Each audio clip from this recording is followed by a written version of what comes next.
Coach, it feels like the game kind of turned on its head the second quarter. And it was really Malia and Tiandra who got sparked. I think they had the first 15 points of that quarter. Just how much was that kind of a welcome sight when it felt like, there's times this year we've only been able to rely on 2 or 3 players, but you get to this time of year and you need players like that to have moments like that. Yeah, we've talked about that often. Just 4 people, 5 people in double figures, getting to 80 points. Those are the numbers that, give us a fighting chance to win games. But that not only on the offensive side, I thought defensively that second group, whatever you want to call it, was phenomenal. And I think they calmed us down and got quality looks and again, had some defensive players on the court, and then Malia making some threes. It was just, people stepped into some shots that we need them to make in order for us to win. So such a relief to get that kind of production off the bench, which ended up being 33-5. So that says a lot about the success of our team tonight. Like the same question for you guys. You see a couple of your teammates come in and make those plays, and while you guys are getting a breather, at times this year that hasn't gone as well, and at times when you guys are on the bench, game gets away, and instead it kind of gets away in the right way. Just what was it for you guys seeing them develop throughout the season, and just kind of that culmination tonight or today? Yeah, I mean, I'm really proud of Malia and Keandra. I think that they really stepped up today, and they showed that they're great players and that they can go and contribute. And I'm just really proud of them. I think that they showed up, and I think that they put in all their effort. And yeah, I'm happy for them. Yeah, same. And I think that at this point of the season, we need the bench to step up and do what they did today. And Malia and Keandra, we need that and help us to take advantage and just keep us going. So I think that was amazing for us, and we need to do the same thing tomorrow. If we can keep questions focused on the student athletes, and then we'll have time later for Coach to answer the questions. You can go ahead. Okay. Yeah, Jeff Ferrella with West Coast Conference. Alex, you've had an unusual season, obviously.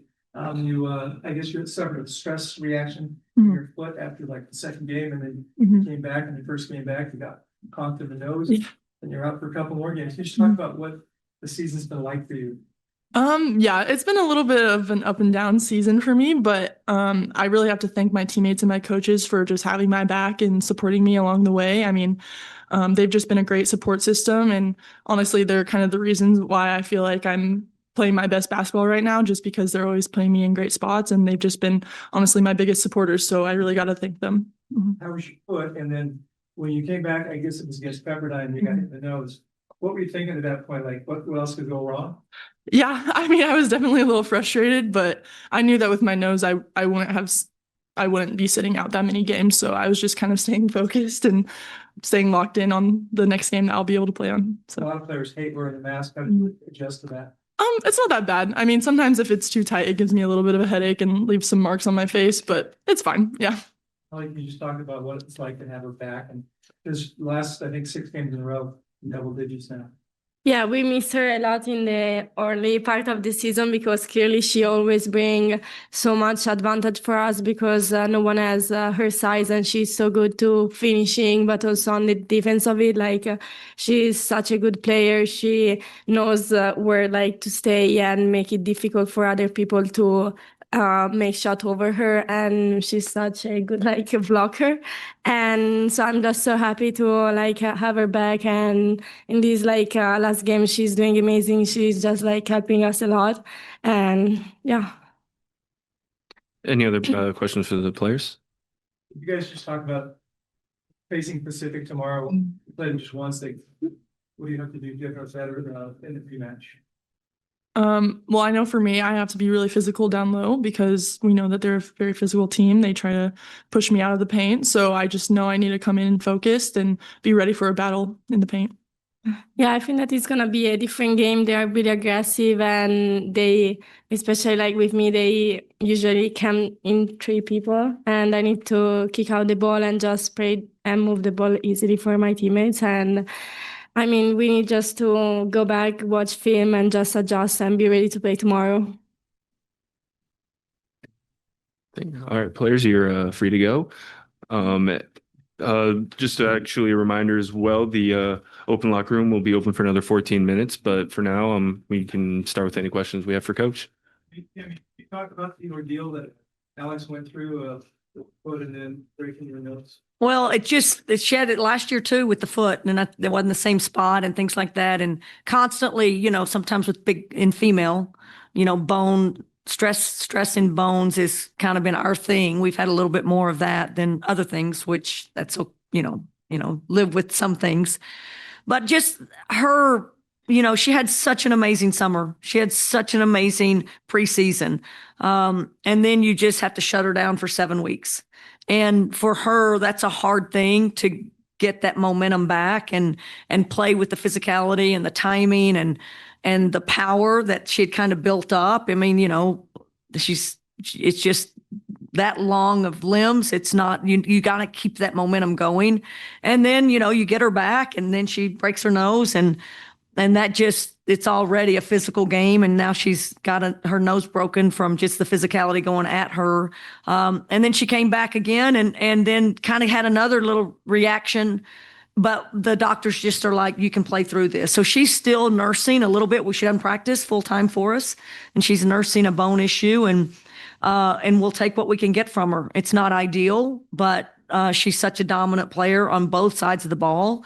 She needs to score for us. I thought she could have gotten more points than she did tonight. She got touches and she needs to finish some of those, but you can't overlook what an impact she is on the defensive end too. And so having her on the floor is really, people have to scout her and people have to have a plan to go against her and to stop her because she's such a dominant player. And then you combine her with a Malia who can bring something that she doesn't. I mean, the combinations that we have because of Alex is huge for our success. Something with the same foot. It's a different spot, but it is a foot injury. And again, I mean, our doctors say all the time, probably if you MRI'd every one of our kids, they'd have some sort of hot spot going on right now. So it's totally manageable. But again, for someone that is predisposed maybe a little bit to some bone issues, we're on the careful side because we need her in games. Ellie mentioned tomorrow's game. Did they sort of gang up on her a little bit in that game? I mean, I watched that film and it's amazing how I don't even recognize some of the things we're in, and that has a lot to do with them. They're very, very, very good defensively. They're very physical on Alex. They push her out. She won't get easy looks at the basket. Hopefully, displacement will be called when people shove her out with their knee and their hip and their armbar and all of those things. But we got to get her good looks in positions where she can dominate. But yeah, they'll bring people at LA. They're people are deciding they got to make other people beat us. I just love how LA gets through double teams though and gets the ball where it needs to go and can still score 22 points. She's used to kind of every kind of defense. So by now we just have to be able to adjust and we got to move the ball and we got to make people pay for putting 2 people on the ball. Pacific has 1 win away from home this year. Is that something you feel like there may be an exploitation there? Or is there anything you've noticed in watching film that they do differently when they're at home versus when they're not? Only you would ask that question. And no, I had no idea that record. And I do think I don't know anything about that. I don't know how that'll look. I just know, I do think there might be for us, we're going to look at it like it's a great thing that we played today. I think coming in on a second day, having played on this gym and this floor and this basket, I think that's a good thing. I think some of our nerves are out. I think we're going to go about that and hope that their first game jitters are hitting them tomorrow. You got 17 minutes from Mackenzie and Malia when you play them. 17 minutes total, no points. They're playing maybe their best ball of the year, the last few games. How much do you think that can change what you're able to do against Pacific, knowing that you can count on those 2, whereas at that point, maybe it was still a little bit up and down? So much. I mean, Mackenzie has turned herself into a really dominant player for us. And that's with some limits to her game that she's well aware of. And still she's finding her way to score for us, to get the ball, to play inside the 3-point line. And quite frankly, she was the dominant player on the court, I thought, tonight with 20, she's plus 25 in the stats tonight. So when she was on the court, our team played their very best basketball and she was phenomenal on the defensive end. So I love her game right now. I love her disposition, and every word she speaks is the right things that she should be saying at the right time, takes responsibility, has accountability to everything. Love that. And, Malia is a typical freshman, when we love it when she makes threes, she's so happy and everything's great. And when she does, we have a really good chance to win. We got to keep her up on a high note the rest of this tournament because she really is effective. And clearly, with the matchups that we have, she can create a lot of problems for the other team if we can have her on the floor, being able to stretch the defense like she can. And, again, defend and rebound. I thought she did a phenomenal job tonight. A reminder for those on Zoom, if you use the raise hand function, I can unmute you. So just a reminder for that. Go ahead. Coach, it's around the 3-year anniversary of when you won the Pac-12 tournament here in Vegas. Obviously, 2 different teams, 2 different seasons, but how do you culminate that same magic that run had into this team and a potential? I don't know that we can do that, but I don't think probably a 9th seed has ever won this tournament. So I don't think a 7th seed had ever won that previous tournament before. So maybe that's the only thing I would look at. We don't want to look at impossibilities at all. I think our team feels confident and thinks we can beat anybody in this league. So we won one tonight. We got to go play tomorrow and see if we can advance after tomorrow. Thank you very much. We welcome you back post-game show, and the Cougars come away with an 80-58 victory over Seattle University, and we're joined by Associate Head Coach Laurie Koehn. First things first, Coach, I know in March any win is a good win. Survive and advance. Congratulations on the win. Yeah, thank you. I mean, we say it every year, but the first game in these postseason tournaments very often can be the toughest one, and playing on rims you've never played on before, just the environment, the little bit less of a warm-up, all the things that can trip you up, especially when you've got a young roster like we do. So really just proud of these guys for coming out and not just winning, but winning in a convincing way. That first quarter obviously even at 17, and then you were able to separate there in the second quarter, outscoring them 27-15. The 2 things that struck out most to me in the first half is where LA was locked in right from the very beginning and had a really good first half, but then what about Malia Rude and Keandra Koretz and their contributions in that second quarter, which helped us extend that lead? Huge. I mean, and I don't know exactly how much they had scored by halftime, but looking at it, and just seeing when we get 4 players that are scoring the ball in double figures, that's always going to give us a chance. And I thought, like you said, LA just came in and just wasn't going to be denied today. You could just see her focus right from the get-go. I think she's been in maybe a little bit of a slump over the last 4 or 5 games, and for LA, like it's kind of harsh to say that's a slump, but just missing shots that she normally, are just like 80% shots for her. And I thought today her focus was just she was going to put those things in, and even the early 3 that she made when they went under just was kind of a statement. And yeah, like you said, Malia and Key, we need those guys to score for us. We've got to have those guys scoring for us, and so just really proud of their focus today. And again, both of them are freshmen. Both of them have never played in this environment. So for them to come in and have that kind of performance the first time on this stage and on this court is really exciting. It was 18-0 us at halftime bench points, and it was, I think, 10 from Malia and 8 from Key. So that was the first half that they turned in, all that coming in the second quarter from them.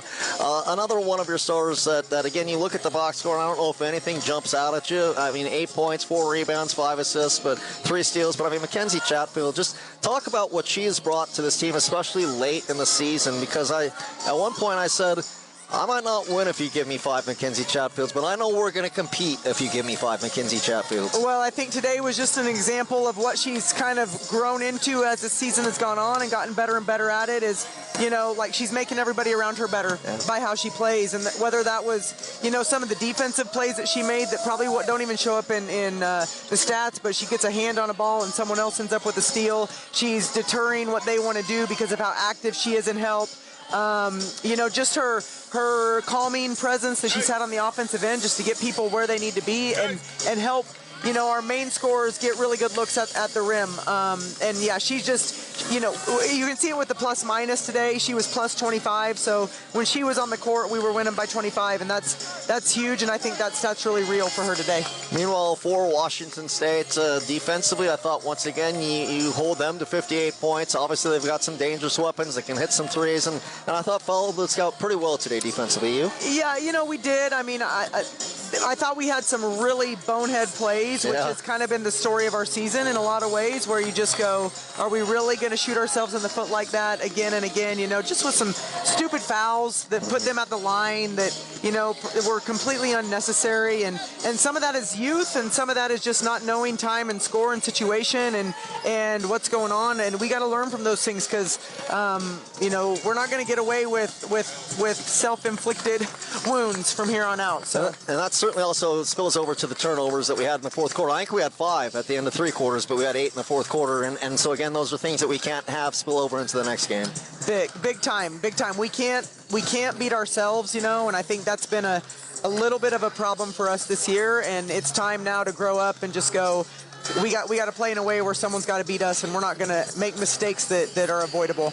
Yes, last thing I got for you. You mentioned getting that first game under the belt. We'll play a team that will be playing their first game in Pacific tomorrow. We only played them once this season.